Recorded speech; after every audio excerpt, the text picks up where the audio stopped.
Good Thursday morning, everyone, and welcome into today's daily Bible reading for June the 8th. Today, we are starting a brand new read in our walk through the Old Testament books of history. We're beginning a read today through the book of Joshua. We have knocked out Genesis, Exodus, Leviticus, Numbers, and Deuteronomy, and now we're going to get back into a portion of the text that is much more narrative in its design. So there's going to be a lot more action from going from here to there and doing this and doing that. And if we're just being honest, it really is a more comfortable read for us. It's something that fits a lot more with our concept of literature and something that is really just more appealing to our eyes as readers in 2023. But nonetheless, everything that we've read up to this point, I think has been very beneficial for us. If for nothing else, then just we hopefully become more familiar with our Bibles, that we know a bit more, at least, about the text that we have been reading along together in. That it has helped us to especially come to know the character of God, his holiness, and his desire for those who might be in covenant with him, whether it be a covenant through Moses or whether it even be our covenant through Christ. So many things carry over from Moses into Christ. And it just teaches us about the unchanging character of who our God is.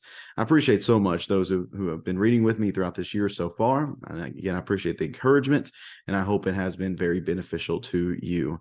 Let's begin Joshua today, reading here in Joshua chapter 1. We're also going to read Joshua chapter 2 today, Joshua 1 and Joshua 2. Neither one of these texts are very long, so that should not be a very burdensome read. There's some good stuff here, probably some stuff that we're familiar with, but some good stuff for us to read about nonetheless. So let's begin reading here in Joshua chapter 1 and verse number 1. Actually, before I do that, I always do this. I always try to get ahead of myself. Let me give you just a little breakdown of the text as far as an outline goes. The first 5 chapters are just going to talk about Joshua leading the people. He leads the people, prepares them for what's going to follow in chapters 6 through 12, which is the many battles with the Canaanites, some good on Israel's part, some not so good on Israel's part. Chapters 13 through 22, Joshua is going to divide up the land, and then we're going to see Joshua's final words to the people in chapters 23 and 24, including the famous line that you're probably familiar with: choose this day whom you will serve. So that is the breakdown, that very general, very broad breakdown of the sections here, 4 sections here in Joshua, the text of Joshua. But again, for today, we're reading Joshua 1 and Joshua 2, beginning here in Joshua chapter 1 in verse number 1.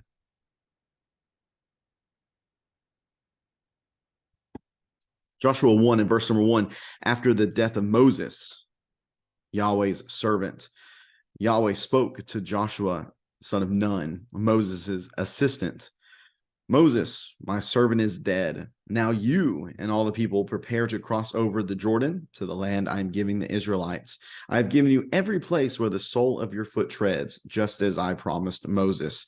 Your territory will be from the wilderness and Lebanon to the great river, the Euphrates River, all the land of the Hittites, and west to the Mediterranean Sea. No one will be able to stand against you as long as you live. I will be with you, just as I was with Moses, and I will not leave you or abandon you. Be strong and courageous, for you will distribute the land I swore to their ancestors to give them as an inheritance. Above all, be strong and courageous, and carefully observe the whole instruction my servant Moses commanded you. Do not turn from it to the right or the left, so that you will have success wherever you go. The book of instruction must not depart from your mouth. You are to meditate on it day and night, so that you may carefully observe everything written in it. For then you will prosper and succeed in whatever you do. Haven't I commanded you, be strong and courageous? Do not be afraid or discouraged, for Yahweh your God is with you wherever you go. Then Joshua commanded the officers of the people, go through the camp and tell the people, get provisions ready for yourselves, for within 3 days you will be crossing the Jordan to go in and take possession of the land Yahweh your God is giving you to inherit.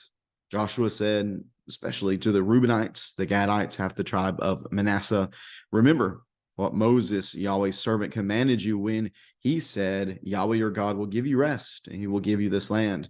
Your wives, dependents, and livestock may remain in the land Moses gave you on this side of the Jordan, but your soldiers must cross over in battle formation ahead of your brothers and help them until Yahweh gives your brothers rest, as he has given you, and that they too possess the land Yahweh your God is giving them. You may then return to the land of your inheritance and take possession of what Moses, Yahweh's servant, gave you on the east side of the Jordan. They answered Joshua, everything you have commanded us, we will do. Everywhere you send us, we will go. We will obey you just as we obeyed Moses in everything. Certainly, Yahweh, your God, will be with you as he was with Moses. Anyone who rebels against your order and does not obey your words and all that you command him will be put to death. Above all, be strong and courageous. Certainly, as you can tell, as we're reading through that is a motto, really a mantra for the people. And we'll see that as we continue on throughout this text. Joshua chapter 2 and verse number 1, Joshua son of Nun secretly sent 2 men as spies from the acacia grove, saying, go and scout the land, especially Jericho. So they left and came to the house of a prostitute named Rahab and stayed there. The king of Jericho was told, look, some of the Israelite men have come here tonight to investigate the land. Then the king of Jericho sent word to Rahab and said, bring out the men who came to you and entered your house, for they came to investigate the entire land. But the woman had taken 2 men and hidden them. So she said, yes, the men did come to me, but I didn't know where they were from. At nightfall, when the city gate was about to close, the men went out and didn't know, and I didn't know where they were going. Chase after them quickly, and you can catch up with them. But she had taken them up to the roof and hidden them among the stalks of flax that she had arranged on the roof. The men pursued them along the road to the fords of the Jordan. And as soon as they left to pursue him, the city gate was shut. Before the men fell asleep, she went up on the roof and said to them, I know that Yahweh has given this land, and that terror of you has fallen on us. And everyone who lives in the land is panicking because of you. For we have heard how Yahweh dried up the water of the Red Sea before you when you came out of Egypt, and what you did to Sihon and Og, the 2 Amorite kings you completely destroyed across the Jordan. When we heard this, we lost heart, and everyone's courage failed because of you. For Yahweh your God is God in heaven above and on earth below. Now please swear to me by the God that swear to me by Yahweh that you will show kindness to my father's family, because I show kindness to you. Give me a sure sign that you will spare the lives of my father, mother, brothers, sisters, and all who belong to them, and save us from death. The men answered her, we will give our lives for you. If you don't report our mission, we will show kindness and faithfulness to you when Yahweh gives us the land. Then she let them down by a rope through the window, since she lived in a house and that was built into the wall of the city. Go to the hill country, so that the men pursuing you won't find you. She said to them, hide there for 3 days until we return. Afterward, go on your way. The men said to her, we will be free from this oath you made us swear, unless when we enter the land, you tie this scarlet cord to the window through which you let us down. Bring your father, mother, brothers, and all your father's family into your house. If anyone goes out the door of your house, his death will be his own fault, and we will be innocent. But if anyone with you in the house should be harmed, the death will be our fault. And if you report our mission, we are free from the oath you made us swear. Let it be as you say, she replied. She sent them away. After they had gone, she tied the scarlet cord to the window. So the 2 men went into the hill country and stayed there 3 days until the pursuers had returned. They searched all along the way, but did not find them. Then the men returned, came down from the hill country, and crossed the Jordan. They went to Joshua son of Nun and reported everything that had happened to them. They told Joshua, Yahweh has handed over the entire land to us. Everyone who lives in the land is also panicking because of us. And that is Joshua chapter 1 and Joshua chapter 2, our first read here in the text. As we open up this text, it begins on a somber note that after the death of Moses, Yahweh's servant, Yahweh spoke to Joshua son of Nun, again, identifying him as Moses is a sense that he is someone who was with him on Mount Sinai. He is someone who was with him all along the way, someone who throughout this journey had defended Moses' honor in a couple of instances. But here, speaking of this Joshua, Yahweh, speaking to Joshua concerning Moses, Yahweh says that Moses, my servant, is dead. The only leader that Israel had ever known. He met them in Egypt. He brought them out of Egypt. He led them from Egypt. He led them to the promised land's front door the first time, led them around the wilderness for 40 years, and led them almost all the way back to the front door. Well, he's gone now. He's dead. And here's this guy that's going to try to fill the shoes of a legend. How tough that must be. But Joshua does step up to fulfill this new role, or this role of the new Moses, this new leader of the people. And what he encourages him to do is just to be faithful in the work that he is giving, not just Joshua, but also the people to do, to go into this place and to take this land for themselves. He describes the territory in verse 4 and gives them assurance in verse number 5 that no one's going to be able to stand against you.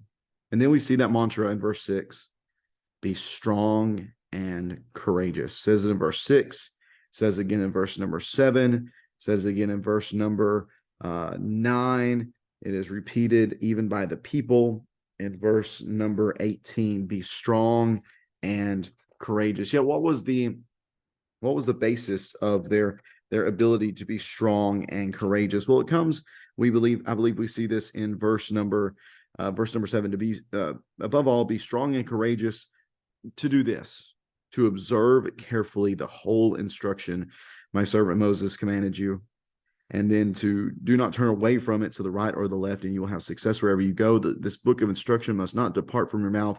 You are to meditate on it day and night, so that you may carefully observe everything written in it. So that is the basis, the foundation of their strength and their courage. It's not in themselves. It's not in what they could do. It's not in their wisdom or their might or their strength or their sword or their chariots or anything like that. No. It is based upon the instruction that they received from Yahweh. They could be strong, they could be courageous if they observed God's laws and acted according to his will. If they did these things, if they had faith so as to observe and obey, so as to shema, not just to hear, but to listen and to respond, if they did that, then there would be no reason for them to be afraid. There would be no reason for them to be discouraged, because Yahweh, their God, would be with them wherever they went. That's the basis of the entire conquest that Joshua is going to lead the people on. Be strong and courageous when you are faithful to Yahweh. When you display covenant loyalty, then you have no reason to be anything but strong and courageous. So Joshua then prepares the people, and he specifically is going to meet with the Reubenites, the Gadites, and the half-tribe of Manasseh, who have settled on the eastern side of the Jordan River. I meant to write down the reference to that discussion that they had. Numbers 32, I believe it is. Let me double check that real fast. Numbers 32. Remember, they're making their way up through the promised land. And let's see here. Yeah, Numbers 32 discusses this. They're coming up on the eastern side of the Jordan. And they come across some kings. They have victory over them. And these tribes, Reuben and Gad, and they see the land, and they have a lot of herds. And so they're like, hey, let's just settle here because this has everything we need. Moses kind of flips out on them and says, oh, you're rebelling against God. You're not putting faith in God. And they say, no, that's not the case here at all. Whenever you guys go into battle, we'll go in the front. We will go with our brothers to go take possession of their land. This just seems like a good land for us. We know that sort of kind of comes back to bite them later on. There's some issues, some kerfluffles because of that later on, but nonetheless, here Joshua is going to remind them of what they said, that you would go with us in battle formation, that you would help for the rest of your brothers to be able to conquer the land and take what has been reserved for them. I appreciate their response. Everything, verse 16, you have commanded us, we will do, and everywhere you send us, we will go. We will obey you just as we obeyed Moses in everything. I can't read that without laughing, because that's just not true. They did not exactly obey Moses in everything. That's a really low bar that they're setting to be able to step over very easily. So maybe they should obey a bit better than they did with Moses. But nevertheless, certainly Yahweh, our God, will be with you, or Yahweh, your God, will be with you, as he was with Moses. Here's a confirmation for Joshua. Again, stepping into the shoes of a giant, of a legend, has to be so difficult. And I think about it again from a sports perspective, being a head coach and following the legend, or being a player that's now playing the position of the person in front of them. I can't imagine being the next small forward or shooting guard that stepped up to play after Michael Jordan retired. I mean, just how ridiculous that would be to try to be the next guy, whether you're playing or whether you're coaching. How difficult that must have been for Joshua. But here's confidence that they feel confident in Joshua, that Yahweh will be with you just as he was with Moses. And anyone who doesn't obey you, hey, we'll take them out. We won't allow that to be the case. So again, above all, be strong and courageous. Again, this seems to very much be the motto and the mantra of the people: be strong and courageous. Joshua has said it. Yahweh has said it. The people now have said it: be strong and courageous. And it's very interesting as we move into chapter 2 that really what we're going to see, the first people that we're going to see strength and courage from, or the first person that we're going to see strength and courage from, isn't even an Israelite, but instead it is a prostitute who lived in the city of Jericho. Her name was Rahab. These two spies that Joshua sends into the land go into Jericho, and Rahab is living in a home that I think we can probably assume is a brothel of some sort. If she is a prostitute, it's probably is safe to assume that she ran her business out of her home. And very strange for them to go here, but it would also be kind of normal for them to go here. Whenever you have visitors to a particular place, that would kind of be like the bar that you would go and hang out at. So what better place to learn about the city and kind of to blend into the rest of the city than Rahab's home? But nevertheless, the king of Jericho catches wind of this and says, hey, we don't want these people being here. Rahab, you need to help us out. Rahab says, hey, I didn't know who they were. They took off the other way. You should go chase them so that you can catch up with them. And all the while, they're upstairs on top of her roof underneath some straw that she had laid out. She goes to speak with them, and or some stalks of flax, I should say more accurately. So after the pursuers leave, after the Jericho police leave, we could say, she goes up to the people and she has a very frank, very honest conversation with them. And she says, I know that Yahweh has given you this land, and that terror of you has fallen on us. Everyone who lives in the land is panicking because of you, for we have heard how Yahweh dried up the water of the Red Sea before you when you came out of Egypt, and what you did to Sihon and Og and the two Amorite kings. You completely destroyed across the Jordan. When we heard this, we lost heart, and everyone's courage failed because of you. For Yahweh, your God, is God in heaven above and on earth below. This is the fulfillment of what we read back in Exodus 9, verse number 16, where the works of Egypt would cause fear even in the nations surrounding them. And because of this, because of Yahweh's might, because of his majesty, she implores the two spies for his mercy as well. This woman has faith. This woman, she is showing strength and she is showing courage. Why? Well, not because she has observed and followed the commands of the law. She's not an Israelite. There would be no expectation for her to do that. But she has faith and strength and courage because she has simply heard what Yahweh has done through this people. And she doesn't want to trust in her own strength or in the power of her city's military. She doesn't want to trust in her king. No, she wants to trust in Yahweh. So she begs them to please have mercy on her and her family, because she's like, I don't want to die. I believe that if you come up against us, you are going to wipe us out. So please show me mercy based upon the mercy that I have shown you. Show me kindness based upon the kindness that I have shown you. And the men say, that's fine. We'll do that. Just make sure that this agreement stays intact. You don't tell them about their mission. And whenever we come back, we'll see the scarlet cord and we will rescue your family. Don't let them go out the door, because if they go out the door, then they're outside of the safe space and they're fair game in the destruction of the city. So make sure they all stay in this place. And she agrees. She says, let it be as you say. And she sent them away. She sent them the proper way. What's interesting is that it seems that she sent the Jericho police. Seems like she sent them to eastward, and then sent the spies out the western side so that they could escape just fine. So they leave. The people who are pursuing them continue to search. They don't find them. They go back to Joshua, and it started with Joshua in the first couple of verses and ends with Joshua here in the last couple of verses. And they say, listen, we have full confidence that Yahweh has handed over this entire land to us. Everyone that's here, they are going to be easy pickings because they're terrified of us. They have heard of Yahweh's might. They have heard that no one can stand against him, that these other kings, King Sihon and King Og, we've already dispatched them, no worries at all, and they know that they're next. Joshua, we got this. Let us be strong and courageous. Again, that mantra is a good one. It's a good one even for us to be strong and courageous. But why?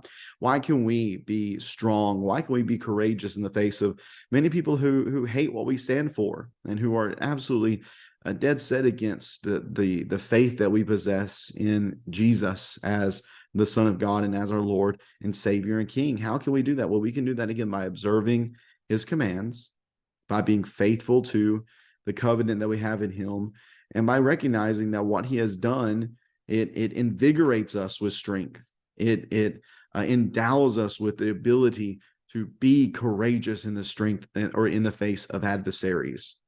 Because of Jesus and his death and burial, his resurrection, his ascension, he has conquered his enemies to a degree now, and we have confidence that he will conquer them perfectly in the end, that we'll be right there along beside him in doing such. We too, friends, can be strong and courageous because of who our King is, and we can observe his covenants. We can trust in it, and we can know that we will be sustained in doing so as well. I appreciate so much you tuning into this reading on this Thursday. Hope you have a great rest of your Thursday and that you'll tune in tomorrow as we read again through Joshua. We'll be reading Joshua chapter 3 and Joshua chapter 4. Joshua chapter 3 talks about them crossing the Jordan, and then there's some memorial stones that are going to be set up in chapter 4 that we will read and discuss as well. Again, thanks for tuning in today. If you have any questions or comments, please feel free to leave those below, and I hope you'll tune in again tomorrow. Take care, and God bless.